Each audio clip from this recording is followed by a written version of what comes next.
Rachel Gardner coming at you from the Southwest region with some cool facts coming your way. Did you know that parts of the Southwest once belonged to Mexico?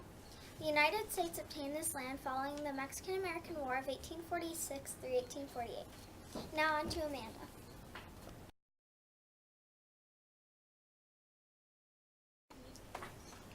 Hi, I'm Amanda Sithopoulos, coming at you from the Southwest.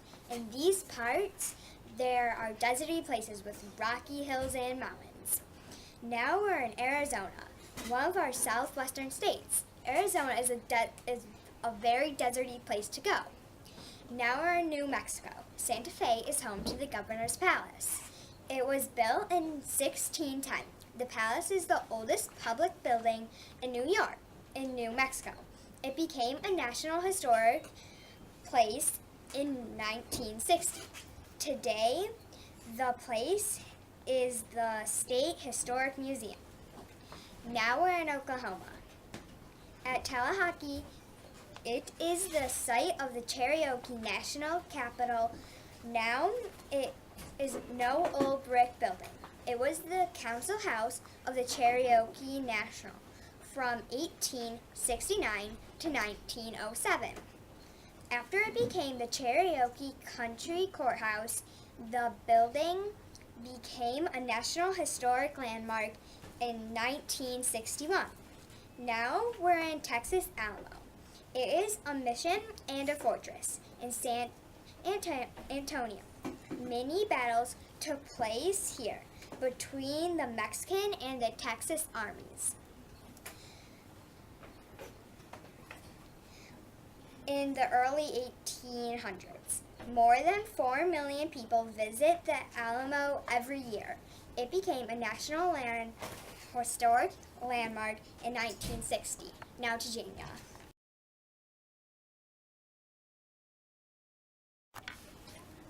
Hello, this is Jania Abbey reporting live from the Grand Canyon National Park in Arizona.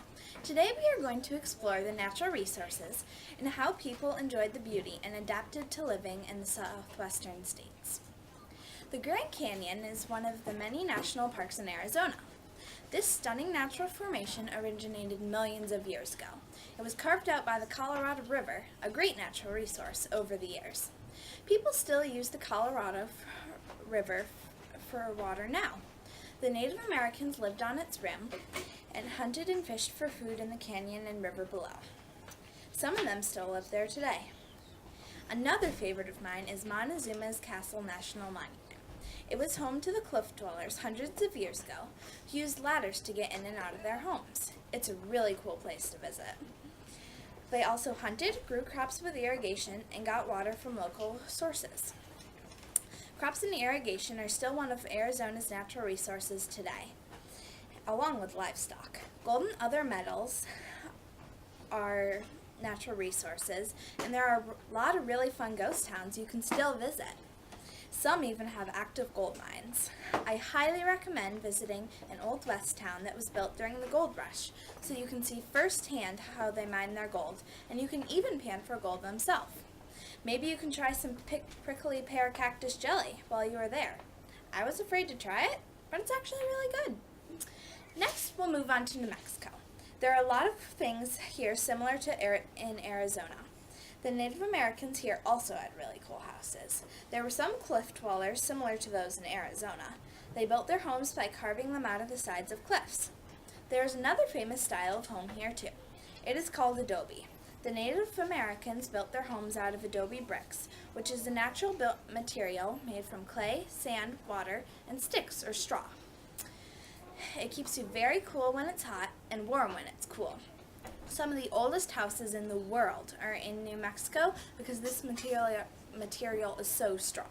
Today, New Mexico has a lot of underground gas and oil resources, as well as solar energy, which comes from the sun.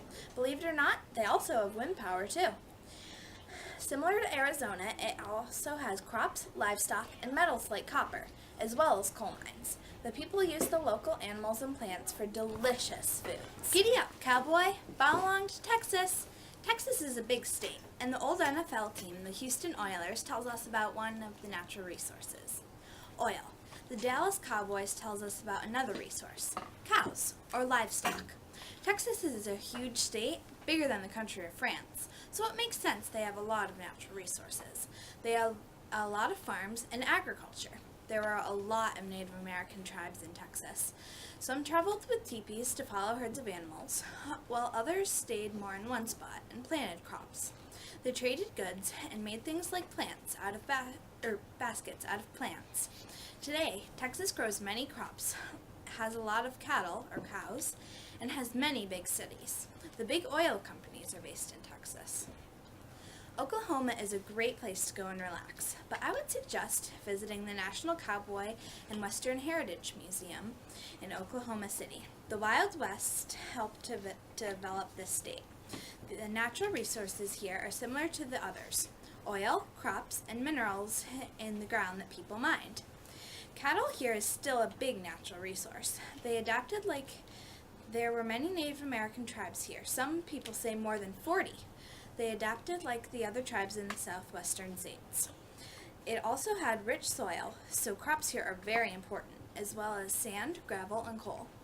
Another natural resource that Oklahoma has is its many state parks. The southwestern states are beautiful. It is easy to imagine how the Native Americans lived, and I especially love seeing the dance demonstrations that they do today to keep their traditions alive. Some of the dances honored what we think of as natural resources, like buffalo, crops, the rain or water, and the sun, which we now use for solar power.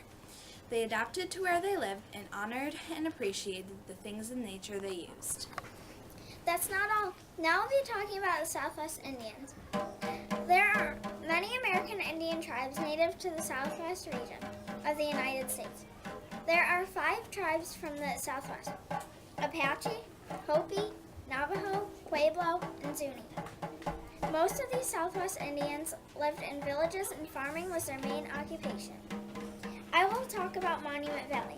Monument Valley is a region on the border between the states of Arizona and Utah, which contains a breathtaking landscape. It is not an actual valley. Monument Valley is basically flat land, but contains red sandstone buttes that go hundreds of feet into the air, creating a beautiful scenery. Monument Valley has been used as a venue in which to film portions of many motion pictures, Stagecoach, and Indiana Jones. Thank you for watching. See you next time.